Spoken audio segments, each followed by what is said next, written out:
कश्मीर में पाकिस्तान की नहीं चीन की दिलचस्पी है, ये पाकिस्तान के एक्सपर्ट बोल रहे हैं। जानेंगे क्या है मामला। तो वहीं दूसरी तरफ पाकिस्तान के संसद में हलचल मच गई है जब ये कहा गया है कि अयूब खान की लाश कब्र से निकालकर फांसी पर लटकाई जाए। बहुत बड़ी बात है। जानेंगे क्या है मामला। बहुत सारी चीजें यहाँ पर चल रही है पाकिस्तान के अंदर। पाकिस्तान के कब्जे वाले कश्मीर यानी कि पीओके में बीते कई दिनों से हालात बेकाबू हैं। ज्वाइंट अवामी एक्शन कमेटी की अगुवाई में महंगाई के मुद्दे पर लोग सड़कों पर उतरे हैं। लोगों को पुलिस और सुरक्षा बलों ने रोकने की कोशिश की तो प्रदर्शन हिंसक हो गया है और विरोध प्रदर्शनों के दौरान पीओके में 4 लोगों की मौत भी हो गई है। बताया जाता है कि 100 से ज्यादा लोग घायल भी हो गए हैं। मरने वालों में 3 स्थानीय लोग हैं, 1 पुलिस अफसर है। हड़ताल खत्म कर दी गई है, लेकिन 3 मौतों के बाद लोगों में गुस्सा है।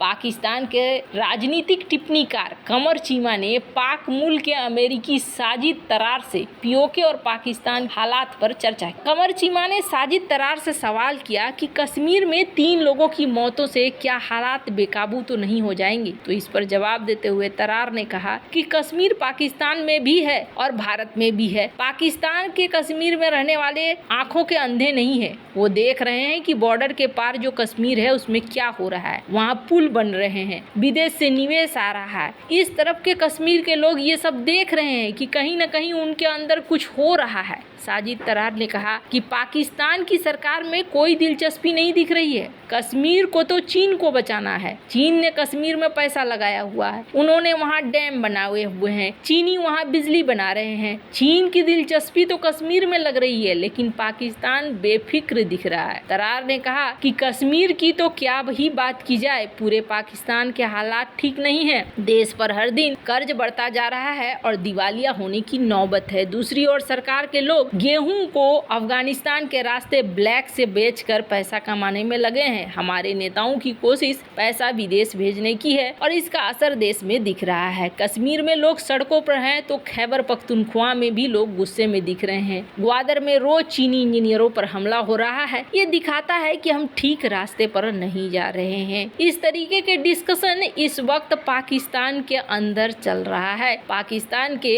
जो ये कथित तौर पर एक्सपर्ट हैं, ये अब इन बातों को यहाँ पर खोलते हुए दिख रहे हैं। हालांकि पीओके के एरिया में अभी मांग भी यही हो रही है। जो प्रदर्शन हो रहे हैं उस प्रदर्शन में यही कहा जा रहा है कि हमारे पास खाने को आटे नहीं है। आटा एक तो हमें सब्सिडी में मिलना चाहिए, लेकिन सब्सिडी में नहीं मिलता है। जो मिलता है उसके लिए भी हमें लंबी लंबी लाइनें लगानी पड़ती हैं। तो ये सारी चीजें हमारे लिए बेकार ही साबित होती हैं। ऐसा होना नहीं चाहिए। अब इसी चीज को लेकर देखने को मिल रहा है कि पाकिस्तान में भी 2 वर्ग निकल कर आ रहा है। वैसे बात करें तो पाकिस्तान के इस वक्त हर जगह कुछ न कुछ समस्या देखने को मिल रही है और ऐसा ही देखने को मिल रहा है पाकिस्तान के संसद। पाकिस्तान के रक्षा मंत्री ख्वाजा आसिफ ने कहा है कि देश के पहले सैन्य तानाशाह अयूब खान ने संविधान को रद्द करने का जो काम किया है उसके लिए उनको कभी माफ नहीं किया जा सकता। नेशनल असेंबली में एक बहस के दौरान आसिफ ने कहा कि संविधान को निरस्त किया जाना ये बहुत बड़ा अपराध है और ऐसा करना चाहिए कि अयूब खान के शव को कब्र से निकालकर उसको फांसी पर लटका देना चाहिए। ये बहुत बड़ा शब्द है और बहुत बड़ी लाइन्स है जो इन्होंने कही। आसिफ ने ये कमेंट असेंबली में विपक्ष के नेता और अयूब खान के पोते उमर अयूब खान से बहस के दौरान कहा। उमर ने सेना के पिछले सप्ताह के प्रेस कॉन्फ्रेंस पर सवाल उठाते हुए फौज की राजनीति में हस्तक्षेप पर एतराज जताया था। इसके जवाब में ख्वाजा ने कड़ी प्रतिक्रिया दी। पाकिस्तान के राष्ट्रपति आसिफ अली जरदारी के भाषण पर सोमवार को नेशनल असेंबली में बहस हुई और बहस के दौरान विपक्ष के नेता अयूब खान के पोते उमर अयूब ने कहा कि सेना की ओर से हालिया प्रेस कॉन्फ्रेंस में 9 मई की हिंसा के लिए पूर्व पीएम इमरान खान से माफी की मांग की गई। ये पूरी तरीके से राजनीतिक था। सेना के अधिकारी राजनीति में क्यों आ रहे हैं? सेना के अधिकारी राजनीति में शामिल नहीं होने की शपथ लेते हैं, लेकिन संविधान को ताक पर रखकर राजनीति शुरू कर देते हैं। उमर अयूब ने कहा कि 9 मई 2023 की घटनाओं की जांच के लिए एक न्यायिक आयोग का गठन किया जाए, दोषी सैन्य अफसरों को सजा दी जाए। पीएमएल नेता ख्वाजा आसिफ ने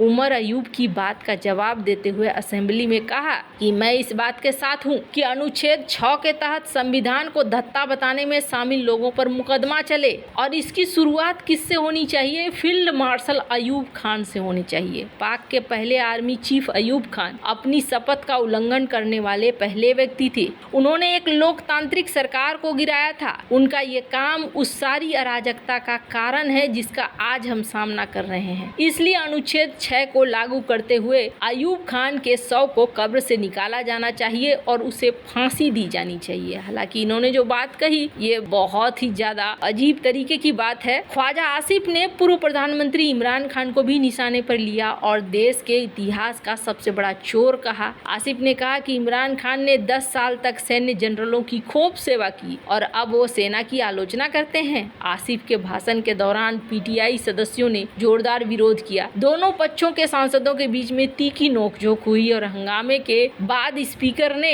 यहां पर अयूब की टिप्पणियों को हटा दिया। हालांकि ये जो टिप्पणियां थी ये टिप्पणियां शोभनीय भी नहीं थी। इस तरीके से जो जमाना था वो बीत गया, जो चीजें बीत गई हैं उसको लेकर इतनी बड़ी बात कहना ठीक नहीं है। हालांकि अयूब खान की कहानी क्या थी? 1928 में अयूब ने बतौर second lieutenant Punjab regiment join किया। दूसरा विश्व युद्ध आते आते अयूब पाकिस्तानी सेना में मेजर बन गए। 1942 में लेफ्टिनेंट कर्नल बन गए। अंग्रेजों ने बर्मा भेजा। असम रेजिमेंट के साथ कमांड में दूसरे नंबर पे थे। अयूब 1942 से लेकर 1945 तक यहाँ भयंकर जंग चली, बड़ी भारी लड़ाई हुई और जब लड़ाई खत्म हुई तो लड़ने वाले का रिकॉर्ड निकाला गया तो पता चला कि अयूब तो डरपोक है। फिर उन्हें सस्पेंड कर दिया गया, कमांड से भी हटा दिया गया। मगर किस्मत अच्छी हो तो खेत जोतते हुए भी खजाना मिल जाता है। इतने शर्मनाक सर्विस रिकॉर्ड के बावजूद अयूब को प्रमोशन मिल गया, पंजाब रेजिमेंट में कर्नल बन गए। अयूब की किस्मत बहुत सालों तक बहुत अच्छी रही और बाद में ये पाकिस्तानी सेना के मुखिया बन गए। सेना में टॉप पर पहुंचने के बाद वो पाकिस्तान की सरकार में ऊपर उठे। 25 अक्टूबर 1954 को प्रधानमंत्री गुलाम मोहम्मद ने उनको रक्षा मंत्री भी बना दिया।